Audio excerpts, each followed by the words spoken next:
நெல்லை மாவட்ட அதிமுக மாநகர் மற்றும் புறநகர் அண்ணா தொழிற்சங்க பேரவை சார்பில் ஆலோசனை கூட்டம் மாவட்ட செயலாளர்கள் தச்சை கணேசராஜா, மருதூர் ராமசுப்பிரமணியன் ஆகியோர் தலைமையில் நெல்லை வண்ணாரப்பேட்டை மாவட்ட அலுவலகத்தில் நடைபெற்றது.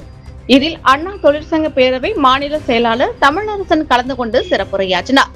நிகழ்ச்சியில் அமைப்பு செயலாளர் சுதா பரமசிவன், எம்ஜிஆர் மன்ற மாநில இணைச் செயலாளர் கல்லூர் வேலாயுதம், மாவட்ட அவைத்தலைவர் பரணி சங்கரலிங்கம், எம்ஜிஆர் மன்ற மாவட்ட செயலாளர் பால்கண்ணன், மாவட்ட அண்ணா தொழிற்சங்கம் மனோகரன், மாவட்ட மாணவரணி செயலாளர் முத்துப்பாண்டி, பகுதி செயலாளர்கள் காந்தி வெங்கடாச்சலம், மோகன், விவசாய அணி கனித்துறை, கவுன்சிலர் சந்திரசேகர், வட்ட செயலாளர் பாறையடி மணி மற்றும் நிர்வாகிகள் பலரும் கலந்து கொண்டனர்.